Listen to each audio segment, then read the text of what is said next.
Good morning. ഇപ്പം നമ്മൾ first module ഏകദേശം കഴിഞ്ഞു. നിങ്ങൾക്ക് ഇനി കുറച്ചും കൂടെ പ്രോബ്ലംസ് ഒക്കെ ചെയ്യിപ്പിക്കാമെന്ന് വിചാരിക്കുന്നുണ്ട്. അപ്പം അതും കൂടെ കഴിഞ്ഞ് നമ്മുടെ കഴിഞ്ഞു. ഇപ്പം തിയറി പാർട്ടൊക്കെ നമ്മൾ കഴിഞ്ഞു. ഇനി പ്രോബ്ലംസും കൂടെ നിങ്ങൾക്ക് കുറച്ചും കൂടെ തറവാൻ വേണ്ടിയിട്ട് ചെയ്യിപ്പിച്ചാൽ മതി. അപ്പോൾ നമ്മൾ ഫസ്റ്റ് മൊഡ്യൂളിൻ്റെ ഒരു സമ്മറി പോലെ നോക്കാം. അതായത് നമ്മൾ എന്താണ് ഈ മൊഡ്യൂളിൽ പഠിച്ചതെന്നുള്ളത് നോക്കാം. നമ്മൾ ആദ്യം ഈ മൊഡ്യൂളിന്റെ പേര് തിയറി ഓഫ് എസ്റ്റിമേഷൻ എന്നായിരുന്നു. നമ്മൾ അതിൽ 2 ചാപ്റ്റർ ഉണ്ട്, പോയിന്റ് എസ്റ്റിമേഷനും ഇന്റർവൽ എസ്റ്റിമേഷനും. അപ്പൊ അതിൽ പോയിന്റ് എസ്റ്റിമേഷൻ എന്ന് പറഞ്ഞ ചാപ്റ്ററിൽ നമ്മൾ പഠിച്ചത് ഫസ്റ്റ് തന്നെ എന്താണ് പോയിന്റ് എസ്റ്റിമേഷൻ എന്ന് പറഞ്ഞു കഴിഞ്ഞാൽ, അതായത് നമ്മൾ ഒരു പോപ്പുലേഷനിലെ അൺനോൺ ആയിട്ടുള്ള പാരാമീറ്റേഴ്സ് കണ്ടുപിടിക്കുകയാണ് ചെയ്യുന്നത് ഈ മൊഡ്യൂളിൽ. അതാണ് estimation, theory of estimation. Unknown parameters estimate ചെയ്യാണ് ചെയ്യുന്നത്. അത് നമ്മൾ ഈ പോപ്പുലേഷനിലെ റാൻഡം സാമ്പിൾ എടുത്തിട്ട് അത് വെച്ചിട്ടാണ് നമ്മൾ ചെയ്യുന്നത്. അപ്പോൾ ഒരു റാൻഡം സാമ്പിളിന്റെ സിംഗിൾ വാല്യൂ ഉപയോഗിച്ചിട്ട് നമുക്ക് അൺനോൺ പാരാമീറ്റർ കാൽക്കുലേറ്റ് ചെയ്യാൻ പറ്റുന്നുണ്ടെങ്കിൽ അങ്ങനത്തെ പ്രൊസീജിയറിനെയാണ് പോയിന്റ് എസ്റ്റിമേഷൻ എന്ന് വിളിക്കുന്നത്. കറസ്പോണ്ടിങ് ആ ഏതിന്റെ സാമ്പിളിന്റെ സിംഗിൾ വാല്യൂ ആണ് നമ്മൾ ഉപയോഗിക്കണേ അതിനെ എസ്റ്റിമേറ്റർ എന്ന് വിളിക്കും. അതായിരുന്നു പോയിന്റ് എസ്റ്റിമേഷൻ. അതായത് നമ്മൾ ഒരു പോപ്പുലേഷനിൽ നമുക്ക് ഏതെങ്കിലും ഒരു പാരാമീറ്റർ അൺനോൺ ആയിട്ടുണ്ടാവും, അതിന്റെ വാല്യൂ കണ്ടുപിടിക്കണം. അപ്പൊ അതിനായിട്ട് നമ്മൾ റാൻഡം സാമ്പിൾ ആ പോപ്പുലേഷനിൽ നിന്ന് എടുത്തിട്ടാണ് അത് ഉപയോഗിച്ചിട്ടാണ് ചെയ്യുക. അപ്പൊ റാൻഡം സാമ്പിളിന്റെ ഒരു സിംഗിൾ വാല്യൂ ഉപയോഗിച്ചിട്ട് നമുക്ക് ഈ അൺനോൺ പാരാമീറ്റർ എസ്റ്റിമേറ്റ് ചെയ്യാൻ പറ്റുകയാണെന്നുണ്ടെങ്കിൽ അതിനെ പോയിന്റ് എസ്റ്റിമേഷൻ എന്ന് വിളിക്കും. ഏതിന്റെയാണോ റാൻഡം സാമ്പിൾ ഉപയോഗിക്കണേ ഇതിനെ എസ്റ്റിമേറ്റർ എന്ന് വിളിക്കും. ഓക്കെ, പിന്നെ നമ്മൾ കണ്ടത് പ്രോപ്പർട്ടീസ് ഓഫ് എസ്റ്റിമേറ്റേഴ്സ്. ഒരു ഗുഡ് എസ്റ്റിമേറ്ററിന്റെ പ്രോപ്പർട്ടീസ് ആണ് അൺബയാസ്നെസ്, കൺസിസ്റ്റൻസി, എഫിഷ്യൻസി, സഫിഷ്യൻസി. ഇത് ഭയങ്കര ഇമ്പോർട്ടന്റ് ആണ്. 4 പ്രോപ്പർട്ടീസ് ആണ് നമ്മൾ പഠിച്ചത്: അൺബയാസ്നെസ്, കൺസിസ്റ്റൻസി, എഫിഷ്യൻസി, സഫിഷ്യൻസി. അപ്പൊ അത് ഓരോന്ന് എന്താന്ന് നോക്കാം. അൺബയാസ്നെസ് എന്ന് വെച്ച് കഴിഞ്ഞാൽ അതായത് നമുക്ക് അൺനോൺ പാരാമീറ്റർ കണ്ടുപിടിക്കണമല്ലോ, വാല്യൂ കണ്ടുപിടിക്കണല്ലോ. അപ്പൊ അതിനായിട്ട് നമ്മൾ ഏതെങ്കിലും ഒരു വാല്യൂ എക്സ്പെക്ട് ചെയ്ത് നമ്മൾ വെക്കും. ഇന്നതായിരിക്കും അതിന്റെ വാല്യൂ എന്ന് പറഞ്ഞിട്ട് എക്സ്പെക്ട് ചെയ്ത് വെക്കും. ആ എക്സ്പെക്റ്റഡ് വാല്യൂ അതിന്റെ ട്രൂ വാല്യൂ സെയിം ആവുകയാണെന്നുണ്ടെങ്കിൽ നമ്മുടെ ആ എസ്റ്റിമേറ്റർ അൺബയാസ്ഡ് ആണ്. അതായത് TN equal to T of X1 X2 extra X എന്ന് പറയുന്നതാണ് അവിടുത്തെ അൺനോൺ പാരാമീറ്റർ തീറ്റയാണ്, അതിന്റെ എസ്റ്റിമേറ്റർ ആണ് TN. ഇത് അതിന്റെ അൺബയാസ്ഡ് എസ്റ്റിമേറ്റർ ആവണമെന്നുണ്ടെങ്കിൽ ഇതിന്റെ എക്സ്പെക്റ്റഡ് വാല്യൂ ഈ തീറ്റയുടെ ട്രൂ വാല്യൂ സെയിം ആയിരിക്കണം. അതായത് E of TN equal to theta ആണെന്നുണ്ടെങ്കിൽ TN അൺബയാസ്ഡ് ആണ്. അല്ലാത്ത കേസിൽ ചിലപ്പോൾ എക്സ്പെക്റ്റഡ് വാല്യൂ തന്നെ ആയിരിക്കണം എന്നില്ല, തീറ്റയുടെ ഒറിജിനൽ വാല്യൂ വ്യത്യാസം വരാം. അങ്ങനെ വ്യത്യാസം വരികയാണെങ്കിൽ അതിനെ ബയാസ്ഡ് എന്ന് വിളിക്കും. ഈക്വൽ ആണെന്നുണ്ടെങ്കിൽ അൺബയാസ്ഡ് എന്ന് വിളിക്കും. ഓക്കെ, പിന്നെ അതിന്റെ പ്രോബ്ലംസ് ഒക്കെ നമ്മൾ ചെയ്തിരുന്നു. എക്സ്പെക്റ്റഡ് വാല്യൂ കണ്ടുപിടിച്ചിട്ട് അത് ഈക്വൽ ടു തീറ്റ ആണോ എന്നൊക്കെ കണ്ടുപിടിച്ചത് പ്രോബ്ലംസ് ചെയ്തിരുന്നു. അത് നോക്കിയാൽ മതി. പ്രോബ്ലംസ് ഒക്കെ ഇമ്പോർട്ടന്റ് ആണ്. നെക്സ്റ്റ് കൺസിസ്റ്റൻസി, അതായത് തീറ്റയുടെ കൺസിസ്റ്റന്റ് എസ്റ്റിമേറ്റർ ആണ് TN എന്ന് പറയണമെന്നുണ്ടെങ്കിൽ അത് ഇതിലേതെങ്കിലും ഒരു കണ്ടീഷൻ സാറ്റിസ്ഫൈ ചെയ്യണം.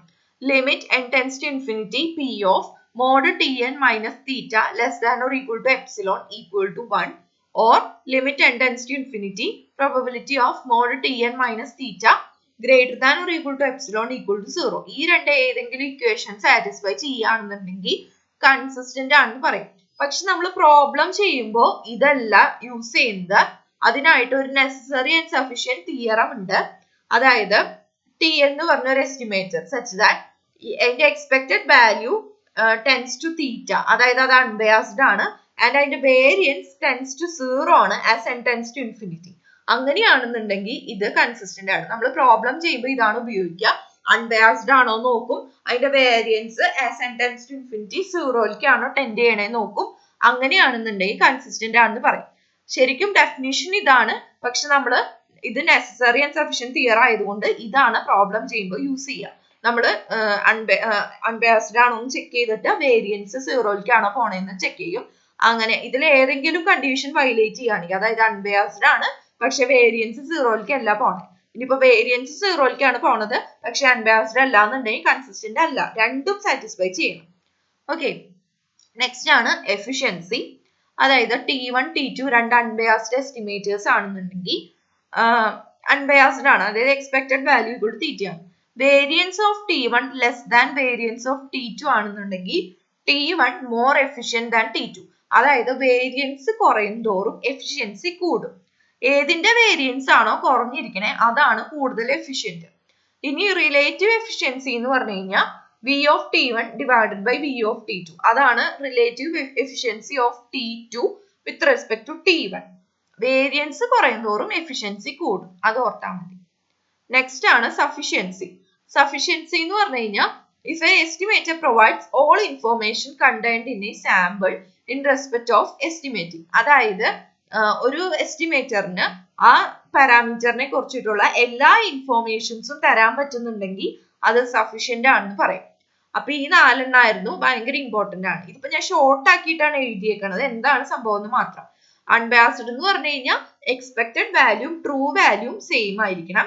കൺസിസ്റ്റന്റ് എന്ന് പറഞ്ഞു കഴിഞ്ഞാൽ ഇതിലേതെങ്കിലും സാറ്റിസ്ഫൈ ചെയ്യണം. അല്ലെങ്കിൽ അൺബയാസ്ഡ് ആയിരിക്കണം. വേരിയൻസ് ടെൻസ് ടു 0 ആയിരിക്കണം. As n tends to infinity. Efficiency എന്ന് പറഞ്ഞു കഴിഞ്ഞാൽ വേരിയൻസ് കുറയും തോറും എഫിഷ്യൻസി കൂടും. സഫിഷ്യൻസി എന്ന് പറഞ്ഞു കഴിഞ്ഞാൽ അതായത് ഇതിനെ കുറിച്ചുള്ള സാമ്പിളിനെ കുറിച്ചുള്ള എല്ലാ ഇൻഫോർമേഷൻസും പ്രൊവൈഡ് ചെയ്യാൻ പറ്റണം. നെക്സ്റ്റ് ആയിരുന്നു ഫാക്ടറൈസേഷൻ തിയറം. അതായത് നമ്മൾ ഇതിന്റെ L ഫംഗ്ഷൻ കാണും, ലൈക്ലിഹുഡ് ഫംഗ്ഷൻ. അതായത് ലൈക്ലിഹുഡ് ഫംഗ്ഷൻ എങ്ങനെയാ കാണുക? Product of probability distributive function. അതായത് f of x1 theta into f of x2 theta into extra f of xn തീറ്റ, അതായത് പ്രൊഡക്റ്റ്. ആ ലൈക്ലിഹുഡ് ഫംഗ്ഷനെ നമുക്ക് L1 of t of theta into L2 of x1 x2 extra xn ഇങ്ങനെ എഴുതാൻ പറ്റുകയാണെന്നുണ്ടെങ്കിൽ sufficient ആണെന്ന് പറയും. സഫിഷ്യൻസിയുടെ condition ആണ് ഫാക്ടറൈസേഷൻ തിയറം. സഫിഷ്യന്റ് ആണോ നമ്മൾ ഇങ്ങനെയാണ് ചെക്ക് ചെയ്യുക. അതായത് നമ്മൾ പ്രോബ്ലം വൈസ് ആയിട്ട് നോക്കുമ്പോൾ അൺബയാസ്ഡിന്റെ കാണുന്നത് എക്സ്പെക്ടേഷൻ കണ്ടിട്ട് അത് ട്രൂ വാല്യൂ തീറ്റ ആണോ നോക്കും. കൺസിസ്റ്റന്റിനെ നമ്മൾ ഇങ്ങനെയാണ് ചെയ്യുന്നത്, അൺബയാസ്ഡ് ആണോ നോക്കിയിട്ട് വേരിയൻസ് 0ലേക്കാണ് പോണെന്ന് നോക്കും. എഫിഷ്യന്റ് നമ്മൾ വേരിയൻസ് ഏതിനാണ് കുറവെന്ന് നോക്കും. സഫിഷ്യൻസി നമ്മൾ ഇങ്ങനെയാണ് ചെക്ക് ചെയ്യുക. അതായത് അതിന്റെ ലൈക്ലിഹുഡ് ഫംഗ്ഷൻ കണ്ടിട്ട് നമുക്ക് ഇങ്ങനെ എഴുതാൻ പറ്റുന്നുണ്ടോന്ന്. L1 into t of theta into L2 of x1 x2 x3 xn. വേറെ L1 L2 non negative functions ആണ്. L1 എന്ന് പറയുന്നത് തീറ്റയിലുള്ള ഒരു ഫംഗ്ഷനും L2 ഇൻഡിപെൻഡന്റ് ഓഫ് തീറ്റ ആയിട്ടുള്ള ഒരു ഫംഗ്ഷൻ. ഇങ്ങനെ നമുക്ക് പ്രൊഡക്റ്റ് ഓഫ് 2 ഫംഗ്ഷൻസ് ആക്കി എഴുതാൻ പറ്റുകയാണെന്നുണ്ടെങ്കിൽ സഫിഷ്യന്റ് ആണെന്ന് നമ്മൾ പറയും എസ്റ്റിമേറ്റർ. ഓക്കെ, നമ്മൾ ഇനി നെക്സ്റ്റ് കണ്ടത് മിനിമം വേരിയൻസ് അൺബയാസ്ഡ് എസ്റ്റിമേറ്റർ. എന്താണ് ഒരു മിനിമം വേരിയൻസ് അൺബയാസ്ഡ് എസ്റ്റിമേറ്റർ എന്ന് പറഞ്ഞു കഴിഞ്ഞാൽ? തീറ്റ ക്യാപ്പ് എന്ന് പറയുന്നത് ഒരു എസ്റ്റിമേറ്റർ ഓഫ് തീറ്റയാണ്. സച്ച് ദാറ്റ് അതിന് 2 പ്രത്യേകതയുണ്ട്. E of theta cap equal to theta, അതായത് അത് അൺബയാസ്ഡ് ആണ്. And variance less than variance of any other estimator satisfy. അതായത് അത് അൺബയാസ്ഡ് ആയിരിക്കണം. ആൻഡ് ഇതിന്റെ എസ്റ്റിമേറ്റേഴ്സിൽ, അതായത് തീറ്റയുടെ എസ്റ്റിമേറ്റേഴ്സിൽ വെച്ചിട്ട് ഏറ്റവും വേരിയൻസ് കുറവ് ഇതിനായിരിക്കണം. അതായത് ഏറ്റവും എഫിഷ്യന്റ് ഇതായിരിക്കണം, അങ്ങനെയും പറയാം. കാരണം വേരിയൻസ് കുറയും തോറും എഫിഷ്യൻസി കൂടുമല്ലോ. അപ്പൊ തീറ്റയുടെ എസ്റ്റിമേറ്റേഴ്സിൽ വെച്ചിട്ട് ഏറ്റവും എഫിഷ്യന്റ് ആയിട്ടുള്ളതും ആവണം, അൺബയാസ്ഡും ആവണം. വേരിയൻസ് ഏറ്റവും കുറവെന്ന് പറഞ്ഞു കഴിഞ്ഞാൽ അത് ഏറ്റവും എഫിഷ്യന്റും ആയിരിക്കും. അങ്ങനെ ആയിട്ടുള്ള ഇതിനെയാണ് നമ്മൾ minimum variance estimator of theta എന്ന് വിളിക്കുന്നത്. Minimum variance unbiased estimator of theta. പേര് പറയുന്ന പോലെ തന്നെ അൺബയാസ്ഡ് ആണ്, ഉള്ളതിൽ വെച്ചിട്ട് മിനിമം വേരിയൻസ് ആണ്. അതായത് മിനിമം വേരിയൻസ് എന്ന് പറയുമ്പോൾ കൂടുതൽ എഫിഷ്യന്റ് ആണ്. ഓക്കെ, പിന്നെ നമ്മൾ കണ്ടത് ഒരു ക്രാമർ റേയോ ഇൻഇക്വാലിറ്റി എന്ന് പറഞ്ഞതാണ്. അതായത് വേരിയൻസ് ഓഫ് ടി ഒരു അൺബയാസ്ഡ് എസ്റ്റിമേറ്റർ ആണ്. ഫംഗ്ഷൻ ഓഫ് തീറ്റ, അതായത് ഒരു ടോ ഓഫ് തീറ്റയുടെ ഒരു അൺബയാസ്ഡ് എസ്റ്റിമേറ്റർ ആണ് ടി. അതിന്റെ ക്രാമർ റേയോ ഇൻഇക്വാലിറ്റി എന്ന് പറയുന്നത് variance of T greater than or equal to tau dash of theta whole square divided by expectation of del log L by though theta whole square. പിന്നെ നമുക്കറിയാം del log L by though theta whole square അതിന്റെ expectation equal to minus expectation of del square log L by though theta square. അതായത് നമ്മൾ ലോഗലിനെ theta വെച്ച് partial differentiation ചെയ്തിട്ട് square ചെയ്യണതും ഈ തീറ്റ വെച്ചിട്ട് ലോഗലിനെ 2 പ്രാവശ്യം ഡിഫറൻസിയേഷൻ ചെയ്യണതും അതിന്റെ എക്സ്പെക്ടഡ് വാല്യൂ എടുക്കുമ്പോൾ സെയിം ആണ്. അപ്പൊ അതുകൊണ്ട് അതായത് ഇതിന്റെ എക്സ്പെക്ടഡ് വാല്യൂ എടുത്തിട്ട് നെഗറ്റീവ് എടുക്കുമ്പോൾ ഇത് കിട്ടും. അപ്പൊ അതിന് പകരം നമ്മൾ ഈ ഇക്വേഷന് പകരം ഇത് സബ്സ്റ്റിറ്റ്യൂട്ട് ചെയ്യുമ്പോൾ നമുക്ക് എന്ത് കിട്ടും? Variance of T greater than or equal to ഈ മൈനസ് മുകളിലേക്ക് എടുക്കുക minus tau dash of theta whole square divided by expectation of del square log L by though theta square. ഇതാണ് ക്രാമർ-റിയോ ഇനിക്വാലിറ്റി. അപ്പൊ ഇത് നമ്മൾ കണ്ടിട്ടുണ്ട്, പ്രോബ്ലം നമ്മൾ കണ്ടിട്ടുണ്ടായിരുന്നു. ലോഗ് എൽ ബൈ ദോ ഇതിന്റെ ഇത് കണ്ടിട്ട് എക്സ്പെക്ടഡ് വാല്യൂ എടുത്തു, ടോ ഡാഷ് കണ്ടിട്ട് നമ്മൾ ക്രാമർ-റിയോ ഇനിക്വാലിറ്റി ചെയ്തിട്ടുണ്ടായിരുന്നു. നെക്സ്റ്റ് ആണ് മിനിമം വേരിയൻസ് ബൗണ്ടഡ് എസ്റ്റിമേറ്റർ. അത് എന്താണ്? എക്സ് ഒരു കണ്ടിന്യൂസ് റാൻഡം വേരിയബിൾ ആണ്. അതിന്റെ probability density function f of x theta ആണ്. ടി അൺബയാസ്ഡ് എസ്റ്റിമേറ്റർ ആണ് ടോ ഓഫ് തീറ്റയുടെ, അത് ഫംഗ്ഷൻ ഓഫ് തീറ്റയുടെ. ഈ അതായത് അൺബയാസ്ഡ് എസ്റ്റിമേറ്റർ ആയിട്ടുള്ള ഇതിന്റെ മിനിമം അതിന്റെ വേരിയൻസിനെയാണ് മിനിമം വേരിയൻസ് ബൗണ്ടഡ് എസ്റ്റിമേറ്റർ എന്ന് വിളിക്കുന്നത്. അതായത് തീറ്റയിലുള്ള ഒരു ഫംഗ്ഷൻ ആണ് ടോ ഓഫ് തീറ്റ, അതിന്റെ അൺബയാസ്ഡ് എസ്റ്റിമേറ്റർ ആണ് ടി. ആ കറസ്പോണ്ടിങ് അൺബയാസ്ഡ് എസ്റ്റിമേറ്ററിന്റെ വേരിയൻസിനെയാണ് മിനിമം വേരിയൻസ് ബൗണ്ടഡ് എസ്റ്റിമേറ്റർ എന്ന് വിളിക്കുന്നത്. അതൊക്കെ നമ്മൾ ഡെഫിനിഷൻ കണ്ടതാണ്. നെക്സ്റ്റ് ഇമ്പോർട്ടന്റ് വരുന്നത് മെത്തേഡ് ഓഫ് എസ്റ്റിമേഷൻ. അത് രണ്ട് തരത്തിലുണ്ട്. മെത്തേഡ് ഓഫ് മൊമെന്റ്സ് ഉണ്ട്, മെത്തേഡ് ഓഫ് മാക്സിമം ലൈക്ലിഹുഡ് ഉണ്ട്. ഇതും ഇമ്പോർട്ടന്റ് ആണ്. അപ്പൊ ഇത് നമ്മളിങ്ങനെ രണ്ട് ഇതായിട്ട് വരച്ചൊക്കെ ചെയ്യുമ്പോൾ, അതായത് method of moments, method of maximum likelihood difference പോലെ പറയുകയാണെങ്കിൽ ആദ്യം തന്നെ നമ്മൾ എഴുതുന്നത് ആരാണ് ഇൻട്രൊഡ്യൂസ് ചെയ്തതെന്നാണ്. മൊമെന്റ്സ് ഇൻട്രൊഡ്യൂസ് ചെയ്തത് കാൾ പിയേഴ്സൺ ആണ്. മാക്സിമം ലൈക്ലിഹുഡ് ഇൻട്രൊഡ്യൂസ് ചെയ്തത് ഫിഷർ ആണ്. അപ്പൊ ഇങ്ങനെ നമ്മൾ താരതമ്യം ചെയ്ത് പഠിക്കുകയാണെങ്കിൽ എളുപ്പമായിരിക്കും. ഇത് കാൾ പിയേഴ്സൺ, ഇത് ഫിഷർ. ഇനി ആക്ച്വലി എന്താണ് ഇതിന്റെ ഡെഫിനിഷൻ, ഇതിൽ എന്താണ് ചെയ്യണത് എന്ന് അത് ഇവിടെ നമ്മൾ ചെയ്യുന്നത് പോപ്പുലേഷന്റെ മൊമെന്റ്സും സാമ്പിളിന്റെ മൊമെന്റ്സും തമ്മിൽ ഇക്വേറ്റ് ചെയ്യാണ് ചെയ്യുന്നത്. Equate first k moments of sample to first k moments of population. Solving these k equation we get k estimators. അപ്പൊ നമുക്ക് ഇവിടെ എസ്റ്റിമേറ്ററിന്റെ വാല്യൂ കിട്ടുന്നത് നമ്മൾ പോപ്പുലേഷന്റെയും സാമ്പിളിന്റെയും മൊമെന്റ്സ് ഇക്വേറ്റ് ചെയ്തിട്ട് സോൾവ് ചെയ്തിട്ടാണ്. ഇവിടെ നമ്മൾ കണ്ടുപിടിക്കുക എന്ന് പറഞ്ഞു കഴിഞ്ഞാൽ finding an estimator of the parameter which maximise L. പേര് പറയണ പോലെ തന്നെ ലൈക്ലിഹുഡ് ഫംഗ്ഷനെ മാക്സിമൈസ് ചെയ്യുന്ന എസ്റ്റിമേറ്റർ കണ്ടുപിടിക്കുക എന്നുള്ളതാണ് ഇവിടെ ചെയ്യുന്നത്. ഓക്കെ, ഇനി നമുക്ക് മാത്തമാറ്റിക്കലി ആക്കി എഴുതാം. അപ്പൊ ഇവിടെ ഇത് പോപ്പുലേഷന്റെ ആർത്ത് മൊമെന്റ് ആണ്. മ്യൂ ആർ ഡാഷ് എന്ന് പറയുന്നത് expectation of X power R. ഇനി സാമ്പിളിന്റെ ആർത്ത് മൊമെന്റ് എന്ന് പറയുന്നത് M R dash equal to 1/n summation X I power R. ഇനി ഇത് രണ്ടും ഇക്വേറ്റ് ചെയ്യും. M R dash equal to mu R dash equate ചെയ്തിട്ട് നമ്മൾ അതിന്റെ വാല്യൂ സോൾവ് ചെയ്യും. ഇവിടെ നമ്മൾ കണ്ടുപിടിക്കുന്നത്, അതായത് ഈ മാക്സിമൈസ് ചെയ്യുന്ന എസ്റ്റിമേറ്റർ കണ്ടുപിടിക്കാനായിട്ട് നമ്മൾ ചെയ്യണത്, നമുക്ക് ടി എന്ന് പറഞ്ഞ ഒരു എസ്റ്റിമേറ്റർ കിട്ടണം സച്ച് ദാറ്റ് അത് MLE മാക്സിമം ലൈക്ലിഹുഡ് എസ്റ്റിമേറ്റർ ആവണമെന്നുണ്ടെങ്കിൽ രണ്ട് കണ്ടീഷൻ സാറ്റിസ്ഫൈ ചെയ്യണം. അതായത് del L by though theta equal to 0 ആയിരിക്കണം, del square L by though theta square less than 0 ആയിരിക്കണം. അല്ലാന്നുണ്ടെങ്കിൽ നമ്മൾ പ്രോബ്ലത്തില് എല്ലിന് പകരം ലോഗ് എൽ ആണ് കൂടുതൽ യൂസ് ചെയ്യുക. Del log L by though theta equal to 0 എന്ന് ഇക്വേറ്റ് ചെയ്തിട്ട് തീറ്റയുടെ വാല്യൂ കണ്ടുപിടിക്കും.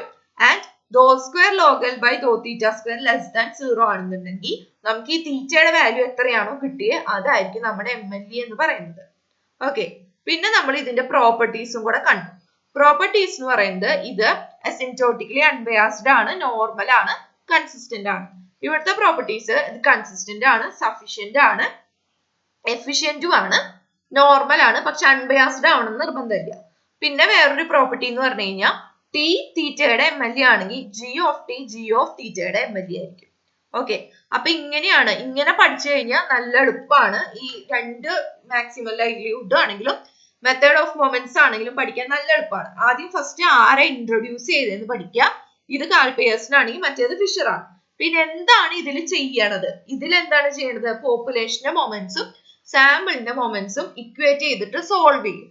മറ്റേതിൽ എന്താണ് ചെയ്യുന്നത്, ലൈക്ലിഹുഡ് ഫംഗ്ഷനെ മാക്സിമൈസ് ചെയ്യുന്ന എസ്റ്റിമേറ്റർ ഏതാന്ന് കണ്ടുപിടിക്കും. ഇനി നമ്മൾ മാത്തമാറ്റിക്കലി പറയുകയാണെങ്കിൽ, അതായത് പോപ്പുലേഷന്റെ ആർത്ത് മൊമെന്റ് എന്ന് പറയുന്നത് mu R dash equal to expectation of X power ആറ്. സാമ്പിളിന്റെ ആർത്ത് മൊമെന്റ് എന്ന് പറയുന്നത് M R dash equal to 1/n summation X I power r. Problem ചെയ്യുമ്പോൾ ഇങ്ങനെയാണ് ചെയ്യുക. എന്നിട്ട് എം ആർ ഡാഷും മ്യൂ ആർ ഡാഷും ഈക്വൽ ടു എന്ന് എടുത്തിട്ട് ചെയ്യും. ഇവിടെ പ്രോബ്ലം ചെയ്യുമ്പോൾ നമ്മൾ ടി എന്ന് പറയുന്നത് MLE ആണെന്നുണ്ടെങ്കിൽ അത് ഈ രണ്ട് ഇക്വേഷൻ സാറ്റിസ്ഫൈ ചെയ്യണം. ദോ log L by though theta equal to 0 കിട്ടണം. എന്നിട്ട് തീറ്റയ്ക്ക് നമ്മൾ സോൾവ് ചെയ്യും, ഈക്വൽ ടു 0 എന്ന് എടുത്തിട്ട് സോൾവ് ചെയ്യും. And del square log L by though theta square less than 0 ആണെങ്കിൽ ആ തീറ്റയുടെ വാല്യൂ ആയിരിക്കും നമ്മുടെ കറസ്പോണ്ടിങ് MLE. നമ്മൾ പ്രോബ്ലംസ് ചെയ്തിട്ടുണ്ട്. നെക്സ്റ്റ് ഇതിന്റെ പ്രോപ്പർട്ടീസും കൂടെ എഴുതണം. ഇതിന്റെ പ്രോപ്പർട്ടി, മൊമെന്റ്സിന്റെ പ്രോപ്പർട്ടി, അത് അസിംപ്റ്റോട്ടിക്കലി അൺബയാസ്ഡ് ആണ്, അസിംപ്റ്റോട്ടിക്കലി നോർമൽ ആണ് ആൻഡ് കൺസിസ്റ്റന്റ് ആണ്. ഇവിടെ നോക്കുമ്പോ കൺസിസ്റ്റന്റ് ആണ്, സഫിഷ്യന്റ് ആണ്, എഫിഷ്യന്റ് ആണ്, അൺബയാസ്ഡ് ആണെന്ന് നിർബന്ധമില്ല, നോർമൽ ആണ് ആൻഡ് ടി തീറ്റയുടെ എം എൽ എ ആണെങ്കിൽ G of T G of തീറ്റയുടെ എം എൽ എ ആണ്. കണ്ടോ, ഇങ്ങനെ പഠിക്കുമ്പോ എളുപ്പല്ലേ, ഇത് ഇമ്പോർട്ടന്റ് ആണ്. ഇനി നെക്സ്റ്റ്, അപ്പൊ ആദ്യത്തെ ഫസ്റ്റ് മൊഡ്യൂളില് ഇമ്പോർട്ടന്റ് എന്ന് പറയുന്നത് നമ്മള് മറ്റേ ഗുഡ് എസ്റ്റിമേറ്റിന്റെ properties, 4 property, unbiased, consistence, efficiency, sufficiency, അത് 4ഉം അതിന്റെ പ്രോബ്ലംസും ഇമ്പോർട്ടന്റ് ആണ്. അതായത് ചിലപ്പോ അത് 4ഉം എസ് ആയിട്ട് എഴുതാൻ ചോദിക്കാം, അതായത് പ്രോപ്പർട്ടീസ് എഴുതാൻ പറയാം. പിന്നെ ചിലപ്പോ പ്രോബ്ലംസും വരാം. ഇവിടെ ഇതുപോലെ തന്നെ മെത്തേഡ് ഓഫ് എസ്റ്റിമേഷൻ, ചിലപ്പോൾ മെത്തേഡ് ഓഫ് മൊമെന്റ്സ് എക്സ്പ്ലെയിൻ ചെയ്യാൻ പറയാം, അല്ലെങ്കിൽ എം എൽ എ എക്സ്പ്ലെയിൻ ചെയ്യാൻ പറയാം. രണ്ടും ചിലപ്പോൾ ചോദിക്കാം എസ് ആയിട്ട്. പിന്നെ പ്രോബ്ലംസും വരാം. ഓക്കെ, പിന്നെ ഇമ്പോർട്ടന്റ് ഇതാണ് ക്രാമറിയൻ ഇൻഇക്വാലിറ്റി, അതിന്റെ പ്രോബ്ലം, അതൊക്കെ. പിന്നെ എന്താണ് ഇത് മിനിമം വേരിയൻസ് അൺബയാസ്ഡ് എസ്റ്റിമേറ്റർ എന്ന് പറഞ്ഞാൽ എന്താണ്, അതൊക്കെ. മെയിൻ ആയിട്ട് ഇത്രയാണ് ഈ ചാപ്റ്ററിലുള്ളത്. അതായത് മെത്തേഡ് ഓഫ്, അതായത് ഈ എസ്റ്റിമേഷനും മറ്റേതിന്റെ പ്രോപ്പർട്ടീസും, അത് രണ്ടും നല്ല ഇമ്പോർട്ടന്റ് ആണ്. പ്രോബ്ലംസ് ആണെങ്കിലും തിയറി ആണെങ്കിലും ചോദിക്കാം. അപ്പൊ ഇത് ഇങ്ങനെ കമ്പയർ ചെയ്ത് പഠിച്ചാൽ എളുപ്പമായിരിക്കും. നെക്സ്റ്റ് രണ്ടാമത്തെ ചാപ്റ്റർ ഇന്റർവൽ എസ്റ്റിമേഷൻ. അവിടെ നമ്മൾ കോൺഫിഡൻസ് ഇന്റർവൽ കാണാനാണ് പഠിച്ചത്. അത് നല്ല എളുപ്പമാണ്. അതായത് ജനറലി ഒരു മെത്തേഡേ ഉള്ളൂ. അതായത് probability of mod z less than or equal to z alpha by 2 equal to 1 minus alpha. Alpha തന്നിട്ടുണ്ടാവും, കറസ്പോണ്ടിങ് സെഡ് ആൽഫ ബൈ 2 കണ്ടുപിടിക്കണം. ഇതാണ് ഇക്വേഷൻ. അതായത് minus Z alpha by 2 less than or equal to z less than or equal to z alpha by 2 equal to 1 minus alpha. Or t ആണെന്നുണ്ടെങ്കിൽ minus T alpha by 2 less than or equal to T less than or equal to T alpha by 2 equal to 1 minus alpha. ഇവിടെ എന്നിട്ട് നമുക്ക് ടിക്ക് അപ്പുറത്തും ഇപ്പുറത്തും കിട്ടുന്നതാണ് confidence interval. ഇതാണ് general equation. ഇനി അതായത് സെഡിന്റെ ഇക്വേഷൻസ് ആണ് മാറിക്കൊണ്ടിരിക്കുക. ആദ്യത്തെ കേസ് നോർമൽ പോപ്പുലേഷന് കാണാനാണ് കോൺഫിഡൻസ് ഇന്റർവല്. 3 കേസ് ഉണ്ട്. സിഗ്മ അറിയാന്നുണ്ടെങ്കിൽ, പിന്നെ സിഗ്മ അൺനോൺ ആവുമ്പോൾ നമ്മൾ സാമ്പിളിന്റെ സൈസ് ആണ് നോക്കുക, സ്മോൾ ആണോ ലാർജ് ആണോ. ഫസ്റ്റ് സിഗ്മ അറിയാന്നുണ്ടെങ്കിൽ സെഡിന്റെ equation x bar minus mu by sigma by root n. അതാ മറ്റേതിൽ കൊടുത്താൽ മതി, ഇവിടെ കൊണ്ടുവന്ന് കൊടുത്താൽ മതി, ഇതിൽ കൊണ്ടുവന്ന് കൊടുത്താൽ മതി. എന്നിട്ട് സെഡ് സോൾവ് ചെയ്യാം, സെഡ് അല്ല മ്യൂവിന് സോൾവ് ചെയ്യാം. ഇതിൽ നിന്ന് മ്യൂവിന്റെ കറസ്പോണ്ടിങ് കണ്ടുപിടിക്കാം. നെക്സ്റ്റ് സിഗ്മ അറിയില്ല, n ലാർജ് ആണ്, n greater than or equal to 30 ആണെന്നുണ്ടെങ്കിൽ ഇക്വേഷൻ സിഗ്മയ്ക്ക് പകരം എസ് വരും, X bar minus mu by X by root n. അത് ഇതുപോലെ തന്നെ സബ്സ്റ്റിറ്റ്യൂട്ട് ചെയ്ത് മ്യൂവിന് കറസ്പോണ്ടിങ് കണ്ടുപിടിക്കാം. നെക്സ്റ്റ് n സ്മോൾ ആണ്, n ലെസ് ദാൻ 30 ആണെന്നുണ്ടെങ്കിൽ X bar minus mu by S by root n minus 1 ചെയ്യാം, മ്യൂവിന് കറസ്പോണ്ടിങ് കണ്ടുപിടിക്കാം. ഓക്കെ, നെക്സ്റ്റ് നമ്മൾ 2 പോപ്പുലേഷൻ തന്നിട്ടുണ്ടെങ്കിൽ, അതായത് 2 സാമ്പിൾ തന്നിട്ടുണ്ടെങ്കിൽ, അത് ഇതുപോലെ തന്നെ 3 കേസ് സിഗ്മ 1 സിഗ്മ 2 അറിയാന്നുണ്ടെങ്കിൽ, അതായത് നമ്മൾ അതിനും എല്ലാത്തിനെയും സബ്ട്രാക്ട് ചെയ്ത് എഴുതിയാൽ മതി. x1 bar minus x2 bar minus mu1 minus mu2 divided by sigma 1 square by n1 plus sigma 2 square by n2. അതായത് റൂട്ട് ഓഫ് സിഗ്മ സ്ക്വയർ ഇട്ട് കഴിഞ്ഞാൽ സിഗ്മ തന്നെയാണല്ലോ അർത്ഥം. അപ്പോ ഇവിടെ നമുക്ക് mu1 minus mu2 കറസ്പോണ്ടിങ് ആണ് കിട്ടേണ്ടത്. നെക്സ്റ്റ് n1 n2 ലാർജ് ആവുമ്പോൾ, അതായത് ഇത് അൺനോൺ ആണ്, അപ്പൊ നമുക്ക് s ആണ് വരിക, s1 s2. അപ്പൊ x1 bar minus x2 bar minus mu1 minus mu2 divided by root of s1 square by n1 plus s2 square by n2. Next n1 n2 small ആവുമ്പോൾ x1 bar minus x2 bar minus mu1 minus mu2 divided by sigma square by n1 plus sigma 2 square by n2, where sigma എന്ന് പറയുന്നത് n1 s1 square plus n2 s1 square by n1 plus n2 minus 2. അപ്പൊ problem ചെയ്യുമ്പോൾ ഇത് ആദ്യം കണ്ടുപിടിക്കണം, എന്നിട്ട് അതിന്റെ value ഇവിടെ കൊണ്ടുവന്ന് സബ്സ്റ്റിറ്റ്യൂട്ട് ചെയ്താൽ മതി. ഓക്കെ, ഇതെല്ലാം നമുക്ക് തന്നിട്ടുണ്ടാവും, n1 n2 s1 s2 ഒക്കെ തന്നിട്ടുണ്ടാവും. അപ്പൊ mu1 minus mu2 കറസ്പോണ്ടിങ് കണ്ടുപിടിക്കാം. നെക്സ്റ്റ് വേരിയൻസിന് കറസ്പോണ്ടിങ് ആയിട്ട്, അതായത് കൈ സ്ക്വയർ എന്ന് പറയുന്നത് ns square by sigma square ആണ്. അവിടെ എന്ന് പറയുമ്പോൾ chi 1 minus alpha 2 less than or equal to ns square by sigma square chi alpha by 2 square. അപ്പൊ ഇവിടെ നമുക്ക് സിഗ്മ സ്ക്വയറിന് കറസ്പോണ്ടിങ് ആയിട്ടാണ് കിട്ടേണ്ടത്. അപ്പൊ നമുക്ക് അവിടുത്തെ കോൺഫിഡൻസ് ഇന്റർവെൽ എന്ന് പറയുന്നത് ഇതാണ് വരിക, ns square by chi alpha by 2 square ns square by chi 1 minus alpha by 2 square, ഇതാണ് കിട്ടുക. നെക്സ്റ്റ് ബൈനോമിയൽ പോപ്പുലേഷന് കറസ്പോണ്ടിങ് ആയിട്ട്, അതായത് പിയും ക്യൂവും ഒക്കെയാണ്. പി ക്യൂ അൺനോൺ ആണെന്നുണ്ടെങ്കിൽ പി ഡാഷ് എന്ന് പറയുന്നത് Q1 മൈനസ് പി ആണ്. പി ഡാഷ് എന്ന് പറയുന്നത് എക്സ് ബൈ എൻ, സെഡ് അവിടുത്തെ equation P dash minus P by root of P Q by N. അപ്പൊ അത് നമുക്ക് സബ്സ്റ്റിറ്റ്യൂട്ട് ചെയ്യുമ്പോൾ നമുക്ക് പിക്ക് കറസ്പോണ്ടിങ് ആയിട്ടാണ് കിട്ടേണ്ടത്. കോൺഫിഡൻസ് ഇന്റർവെൽ എന്ന് പറയുന്നത് ഇതിനെ മൾട്ടിപ്ലൈ ചെയ്ത് പി ഡാഷ് കൊണ്ട് സബ്ട്രാക്ട് ചെയ്താൽ മതി. P dash minus Z alpha by 2 root of P Q by N, P dash plus Z alpha by 2 root of P Q by N. നമുക്ക് പിയും ക്യൂവും അൺനോൺ ആണ്. അപ്പൊ അതുകൊണ്ട് നമുക്ക് പി ഡാഷ് ക്യൂ ഡാഷ് വെച്ച് റീപ്ലേസ് ചെയ്യാം. അപ്പൊ ഇക്വേഷൻ അതായത് കോൺഫിഡൻസ് ഇന്റർവെൽ എന്ന് പറയുന്നത് P dash minus Z alpha by 2 root of P dash Q dash by N, P dash plus Z alpha by 2 root of P dash Q dash by N. Next ഇതിപ്പോ ഒരെണ്ണത്തിന്റെയാണ് ചെയ്തത്. ഇനി രണ്ട് പോപ്പുലേഷന്റെ ബൈനോമിയലിന്റെ രണ്ടെണ്ണം വരുമ്പോൾ same തന്നെ നേരത്തെ ചെയ്ത പോലെ മൈനസ് ഇട്ടാൽ മതി. P1 ഡാഷ് P2 ഡാഷ് എന്നൊക്കെ വരും. P1 dash minus P2 dash minus P1 minus P2 divide by root of P1 Q1 by n plus P2 Q2 by n2. അപ്പൊ ഇതിൽ എന്ത് വരും? P1 Q1 P2 Q2 നമുക്ക് അറിയില്ല. അപ്പൊ P1 dash Q1 dash P2 dash Q2 dash വെച്ച് substitute ചെയ്യുമ്പോൾ നമുക്ക് ഇവിടെ P1 dash minus P2 dash minus Z alpha by 2 into root of P1 Q1 by n1 plus P2 Q2 dash by n2. ഇവിടെ P1 dash minus P2 dash plus Z alpha by 2 root of P1 dash Q1 dash by n1 plus P2 dash Q2 dash by n2 എന്ന് കിട്ടും. Next correlation coefficient, population correlation coefficient corresponding ആയിട്ട് അടുത്ത equation T equal to R minus P divided by root of 1 minus R square by n minus 2. പിക്ക് corresponding ചെയ്യുക. അപ്പൊ നമുക്ക് കിട്ടുമ്പോൾ R minus T alpha by 2 root of 1 minus R square by n minus 2, R plus T alpha by 2 root of 1 minus R square by n minus 2 ആണ്. Okay, അപ്പൊ നമ്മള് first ചാപ്റ്ററിൽ നമ്മൾ അത്യാവശ്യം എല്ലാം ചെയ്തിട്ടുണ്ട്. അതായത് ആദ്യം നമ്മൾ പ്രോപ്പർട്ടീസ് ആണ് പഠിച്ചത് ഗുഡ് എസ്റ്റിമേറ്ററിന്റെ. അത് നമ്മൾ 4 നമ്മൾ എക്സാമ്പിൾസ് ചെയ്തിട്ടുണ്ടായിരുന്നു. അൺബയാസ്ഡിന്റെ ആണെങ്കിലും കൺസിസ്റ്റന്റിന്റെയും സഫിഷ്യൻസിയുടെയും ഒക്കെ നമ്മൾ ചെയ്തതാണ്.